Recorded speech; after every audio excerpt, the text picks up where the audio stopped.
Bonsoir à tous et merci de nous être fidèles chaque soir du lundi au dimanche. Voici les grands titres de l'actualité de ce jeudi 7 novembre. Une actualité qui fait la part belle, vous allez le voir, la culture. C'est aujourd'hui qu'a été officiellement lancée une nouvelle plateforme baptisée culture.mc. Elle est le reflet de la vivacité artistique de Monaco. Tout y est répertorié et documenté par les affaires culturelles, dont le directeur Françoise Gamerdinger sera notre invité dans quelques instants. Nous vous emmènerons à l'opéra pour y découvrir la mythique Bohème de Puccini, mise en scène par Jean-Louis Grinda. Les petits chanteurs de Monaco ont encore vécu une très belle aventure pendant les congés de la Toussaint. Ils ont été reçus en résidence en Tunisie, accueillis comme il se doit avec des concerts qui ont été très applaudis. Ils nous raconteront cette expérience inoubliable. Sur la scène du Théâtre des Muses, le comédien Olivier Lejeune endosse les habits d'un auteur qui n'a jamais laissé indifférent. Il joue Guitry dans une période difficile de sa vie, lorsqu'il fut emprisonné pendant 60 jours en 1944, soupçonné de collaborer avec les Allemands mais sur de fausses rumeurs. Olivier Lejeune nous dira comment il a abordé ce rôle. Et puis recycler les déchets pour protéger sa planète, c'est le thème d'un atelier qui s'est tenu aujourd'hui à l'école du Parc, à l'initiative de la SMA, devant, vous le verrez, une jeune audience très attentive. Mais nous débutons ce journal par la participation de Monaco au sommet de la communauté politique européenne à Budapest. Didier Guillaume a conduit la délégation monégasque qui a pris part aux travaux de ce sommet. L'objectif de cette réunion de haut niveau, dont c'est la 5e édition, était de favoriser le dialogue des partenaires européens sur les défis sécuritaires auxquels l'Europe est confrontée et de renforcer la cohésion et la coopération. À cette occasion, le ministre d'État a pu échanger de manière informelle avec de nombreux chefs d'État et de gouvernements européens, mais aussi prendre part à des rencontres bilatérales avec ses homologues du Luxembourg, d'Andorre et de Saint-Marin, rencontres au cours desquelles des sujets d'intérêt commun ont été évoqués. Une nouvelle plateforme a été officiellement lancée aujourd'hui, culture.mc, est le fruit d'un long travail initié par la direction des affaires culturelles, avec la délégation interministérielle chargée de la transition numérique et la participation de tous les acteurs culturels de Monaco. Elle se veut le reflet de toute la richesse et de la diversité de la culture en principauté. Nous sommes avec le directeur des affaires culturelles. Bonsoir Françoise Gamerdinger. Bonsoir Patricia. Ce n'est pas tout à fait un hasard si vous lancez officiellement cette plateforme culture aujourd'hui, alors que s'est tenu aussi le Forum des artistes. Il y a une incroyable vivacité artistique à Monaco. Non, ce n'est pas un hasard, ça montre à quel point le programme culturel de la Principauté est riche et à quel point nous mettons également la création artistique en valeur au quotidien. Et donc le principe de cette plateforme culture.mc, c'est une mise en lumière ? Alors oui, c'est au-delà d'une mise en lumière, c'est également un outil à la disposition du public pour qu'il ait encore un meilleur accès à tout ce que nous proposons. Alors, pour aller dans le détail, il y a notamment une notion d'agenda. Ça, c'est capital, tout est répertorié.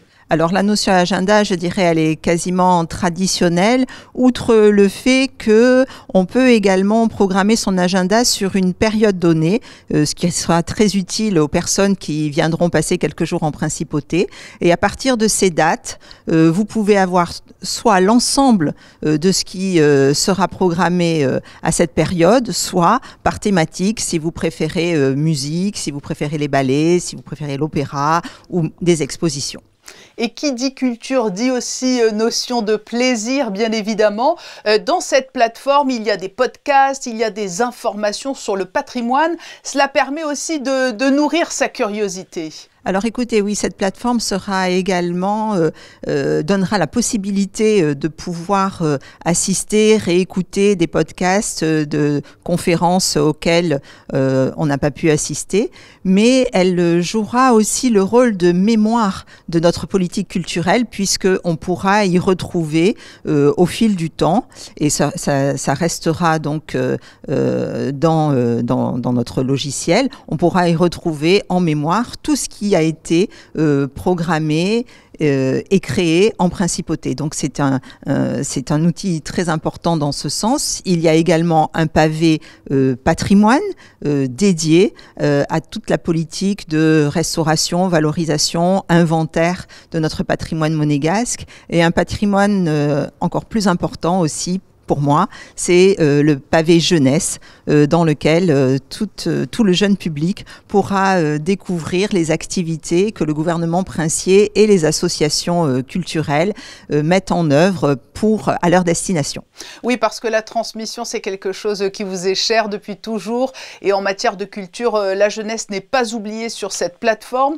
Il faut le préciser, il y a souvent des ateliers, il y a des événements aussi en lien avec la DENJS. La culture, c'est aussi pour la jeunesse, hein. Oui, tout à fait. Alors, c'est un soin particulier que porte la direction des affaires culturelles, puisque c'est notre futur public. Je pense également que grâce à la culture, notre jeunesse est davantage capable à avoir un regard critique sur ce qui l'entoure, à avoir un jugement, et puis tout simplement à prendre du plaisir, à s'éduquer, à avoir une pédagogie et avoir également un raisonnement et un jugement par rapport à l'histoire et par rapport aux événements qui les entourent et qui font leur quotidien.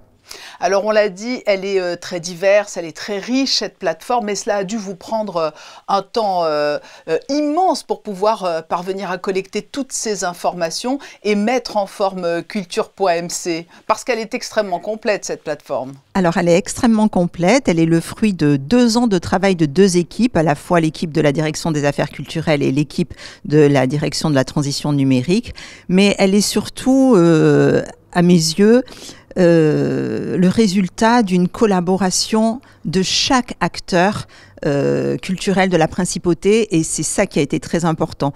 Tout le monde s'est senti concerné et tout le monde a réfléchi dans le sens où comment mettre notre politique culturelle en valeur d'une part, et comment la rendre accessible à toutes les générations et à tous les publics. Et ça a été un travail commun, et je crois que là on est tout à fait dans l'esprit de ce que doit être une politique culturelle.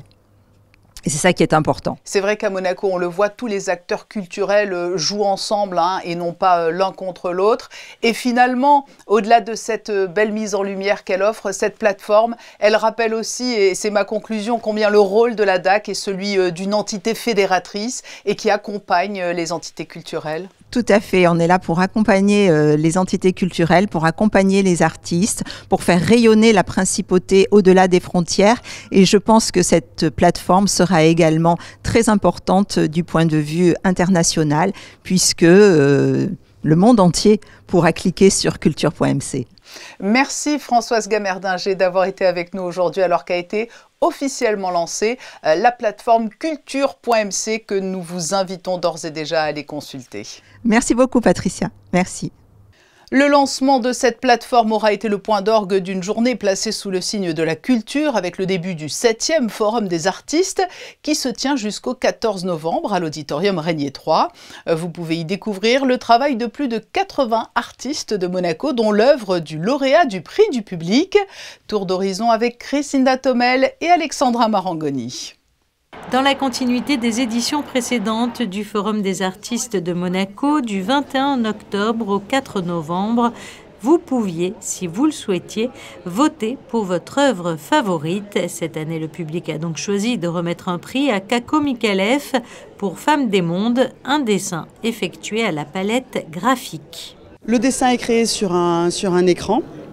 Ensuite, il est dématérialisé forcément, donc bien évidemment on a hâte de voir ce que ça peut donner en vrai.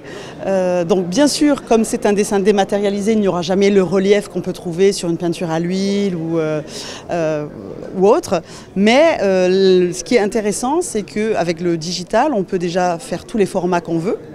Et puis surtout l'imprimer sur tous les supports possibles. Donc l'idée de le coffrer dans du plexi, pour garder ce côté assez moderne, des couleurs vives, voilà. Peinture, sculpture, photographie, à chaque édition, sa palette artistique. À quelques mètres de là, nous retrouvons le peintre Joël Chobagnan, un habitué des lieux, puisque cet artiste monégasque n'a jamais loupé un seul forum des artistes depuis sa création. Il nous présente le secret. C'est une œuvre qui est avant tout écologiste et qui est là pour défendre les valeurs de l'écologie et de la biodiversité. Dans un premier temps, le tableau s'appelle Le Secret, il aurait pu s'appeler Le Jardin Secret, parce qu'il y a aussi cette dimension psychologique qui fait que quand on a une passion, on essaie aussi de le garder pour soi. Et donc il y a ce côté secret dans les choses qu'on fait au quotidien pour défendre l'environnement, et on n'en parle pas, on le fait pour soi. Et puis il y a ce côté aussi un petit peu intemporel du personnage un petit peu sauvage, qui est fidèle à ses racines et qui ne veut pas que ça se sache. Pour cette 7e édition, de nouveaux exposants et de nouvelles techniques artistiques sont venus enrichir cet événement tant prisé à Monaco.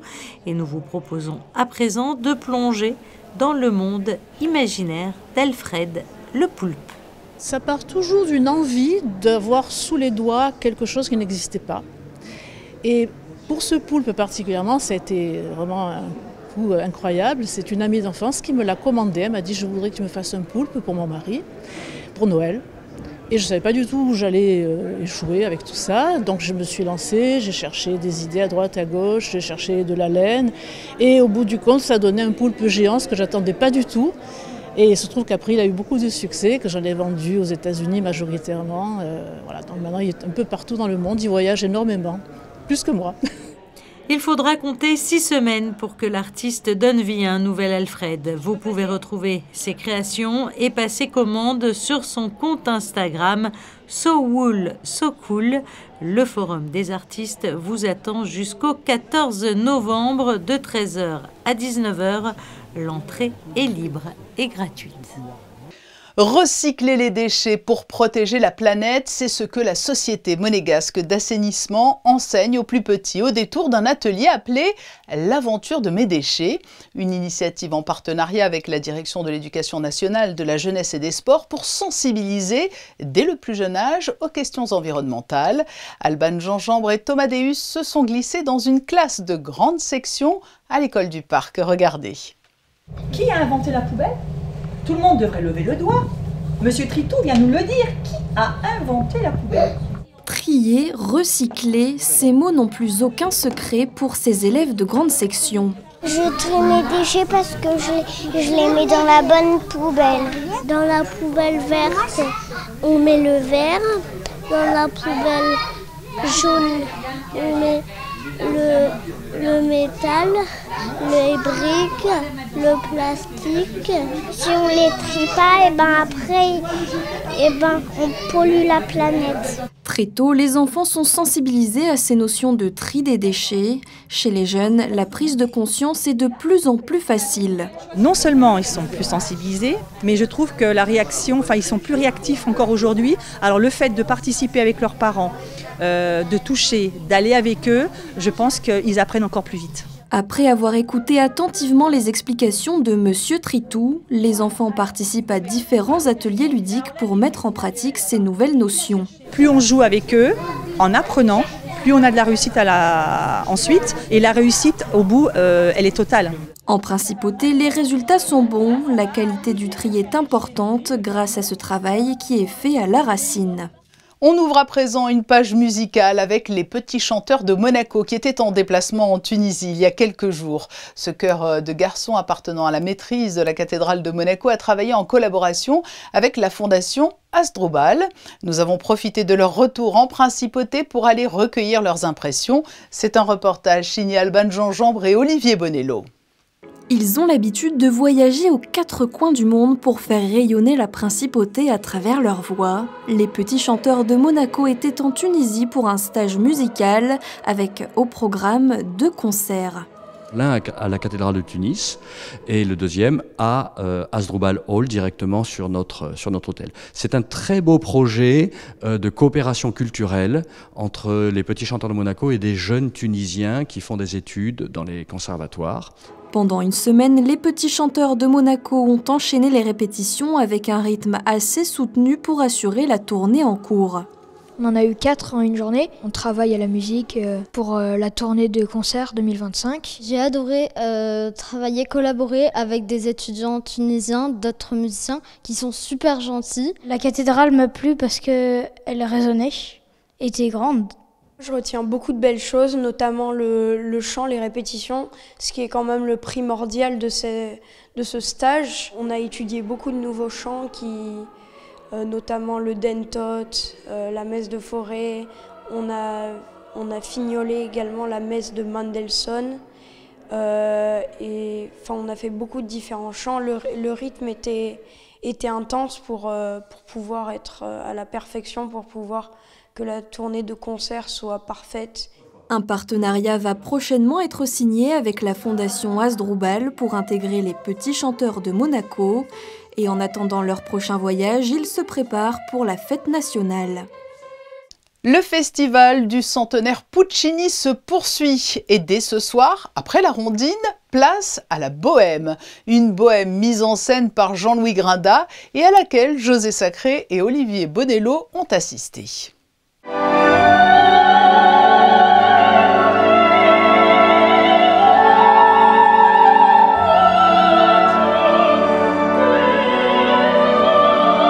Anna Netrebko, l'une des plus grandes stars de l'opéra d'aujourd'hui, incarne Mimi dans La Bohème de Puccini, seul opéra mis en scène dans le cadre du festival centenaire Puccini qui sera à l'affiche de la Salle des Princes du Grimaldi Forum du 8 au 19 novembre dans une mise en scène de Jean-Louis Grinda. J'ai choisi avec Rudy Sabunghi, Laurent Castin, David Bellougou de placer cet opéra juste après la Deuxième Guerre mondiale en 1946, à l'époque où l'on pouvait encore mourir de phtisie, car il n'y avait pas la pénicilline qui était répandue. Et surtout, pourquoi cette période-là? Parce que je voulais la présenter dans l'imaginaire cinématographique des années 30-40, c'est-à-dire tout ce mouvement merveilleux qui existait en France, qui est le réalisme poétique, celui de Prévert, de Carnet, de La Règle du jeu et de tant d'autres chefs-d'œuvre. Et donc ça me permet d'avoir un jeu extrêmement naturaliste dans un cadre à la fois réaliste et en même temps poétique, avec des projections, avec des actions qui sortent un peu de l'ordinaire de la représentation. Avec quelques airs parmi les plus mémorables de l'opéra, une distribution prestigieuse, Anna Netrebko, mais aussi Youssif Evazov pour la première fois dans le rôle de Rodolfo, Nino Machedze et Florian Sampé, cette bohème de Puccini est à voir absolument.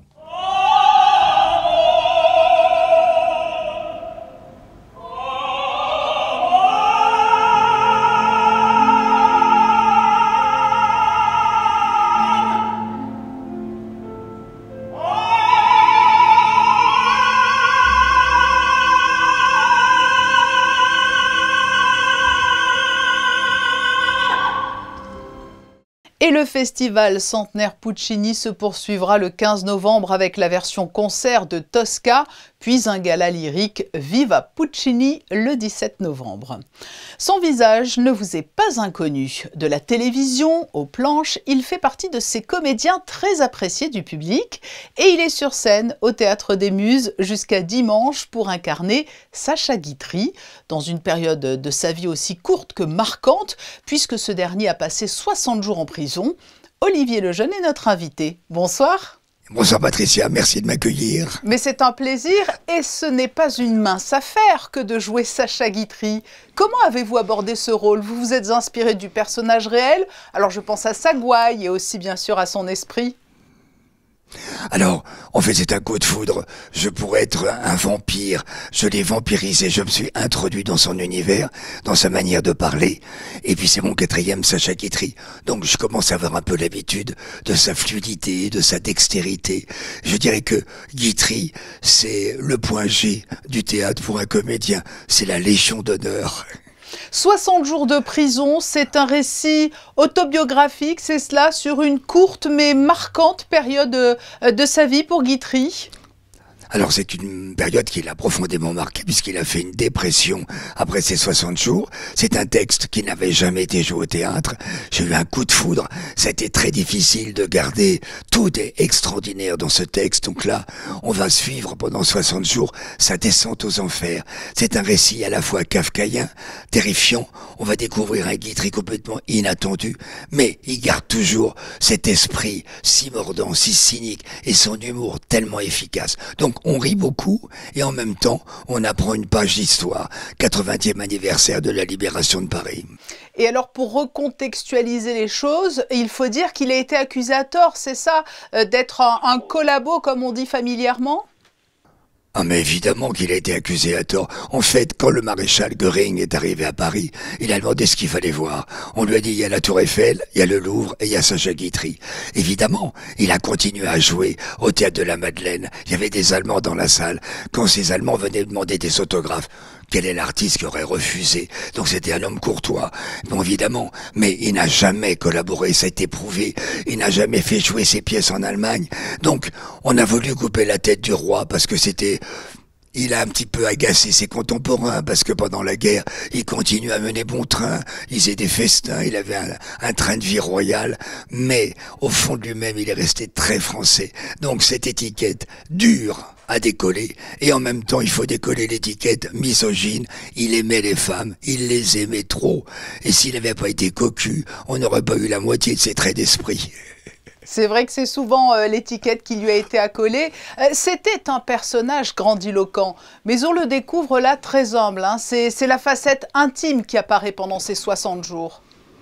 Voilà, on découvre vraiment un Guitry complètement inattendu. En plus, il adorait Monaco, il a sa villa au Cap d'Aille, et vraiment, c'était un joueur. Et d'ailleurs, j'ai eu la chance de jouer aussi Les Mémoires d'un tricheur, qui se passe beaucoup à Monaco. Et donc, on découvre, je dirais, ça l'a profondément traumatisé, parce que on lui a dit qu'il allait être fusillé. On lui a craché au visage. Et en même temps, il a traversé cette période où quasiment tous les people de l'époque étaient au Veldiv, étaient enfermés à Drancy, étaient à Fresnes. Donc il a traversé. Et donc là, il y a une galerie de portraits de personnages complètement incroyables. On a vécu, enfin, j'étais pas né, mais cette époque, il y a 80 ans, c'était incroyable, la libération de Paris, vue par un génie. Donc ne loupez pas cette occasion. J'imagine, Olivier Lejeune, que la directrice du Théâtre des Muses, Anthea Sogno, vous a accueilli comme il se doit et que vos discussions autour de Guitry ont dû être animées, voire passionnées, tant elle connaît cet auteur parfaitement. Ah, mais d'ailleurs, c'est extraordinaire parce que j'ai vu les spectacles d'Anthea. Je l'ai vu dans Fernande Choisel, qui est le nom de sa secrétaire, son dernier spectacle. Et c'est vrai que nous partageons le même amour, la même vénération de ce génie, de ce maître. Et donc, on s'entend comme la roue en foire avec Anthea. Et nous sommes des soldats et nous continuons pour la réhabilitation de Sacha Guitry. Et vous allez voir, dans un an, son œuvre, non, en 28, pardon, son œuvre va tomber dans le domaine public. Tout le monde va monter du Guitry. Donc voilà. Donc c'est, je pense, cet homme a été accusé à tort. On est là pour le témoigner et en même temps pour faire rire, faire sourire et réfléchir. Un dernier mot pour parler de vous, Olivier Lejeune. Lorsque l'on se rend sur votre site internet, on se rend compte que vous n'arrêtez jamais. Entre votre one-man show, les spectacles que vous jouez, pour certains mettez en scène, vous savourez tous les jours ce métier unique. Oh, c'est merveilleux. Je suis un passionné. Et bon, j'ai 73 ans, ne le cachons pas. Et quand on me dit, mais vous allez bientôt vous arrêter, mais jamais je devais m'arrêter. Ce métier est passionnant. J'ai l'impression d'avoir vécu 500 vies différentes. J'ai joué plus de 55 pièces, des univers complètement différents. Mais peut-être l'univers qui me plaît le plus, c'est celui du maître. J'aurais tellement aimé le rencontrer, tellement aimé. J'ai eu la chance de dîner avec l'une de ces femmes, Jacqueline de Lubac. C'était un émerveillement pour le petit gamin que j'étais.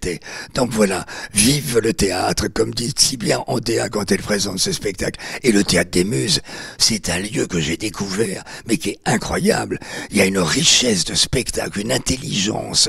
Et vraiment, je pense que ce Théâtre des Muses, tous les monégasques et tous ceux qui sont aux alentours doivent venir le glorifier. 86 places, il y a des pièces où il y a 9 comédiens. Vous vous rendez compte?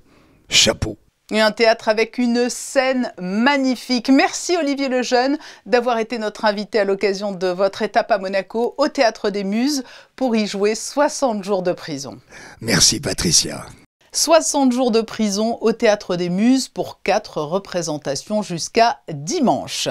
À noter dans vos agendas pour la bonne cause, l'association Soleil Royal, très investie dans les vallées touchées par la tempête Alex ou en Ukraine, se met au service de Fight-Aids Monaco, présidée par la princesse Stéphanie. Une soirée de collecte de fonds est organisée le 16 novembre à Gorbio, une soirée sur le thème du carnaval autour d'un dîner, de quoi faire une belle action tout en s'amusant. Je vous propose maintenant d'aller jeter un coup d'œil aux prévisions météo pour la journée de vendredi. Bonsoir Alban Gingembre. Bonsoir Patricia, bonsoir à tous. La météo se maintient en principauté. Demain, le ciel jonglera entre éclaircies et passages nuageux parfois denses. Les températures restent toutefois largement agréables pour un mois de novembre avec 13 degrés le matin et 18 degrés l'après-midi. Et en ce vendredi 8 novembre, pensez à souhaiter une bonne fête au Geoffroy. Merci Alban et merci à vous d'avoir suivi ce journal. Demain à 19h, vous retrouverez Sarah Nkari pour clore cette édition des photographies de Manuel Vitali, prises hier soir lors du spectacle Carte Blanche donné par les grands élèves de l'Académie Régnier 3. À très bientôt sur Monaco Info.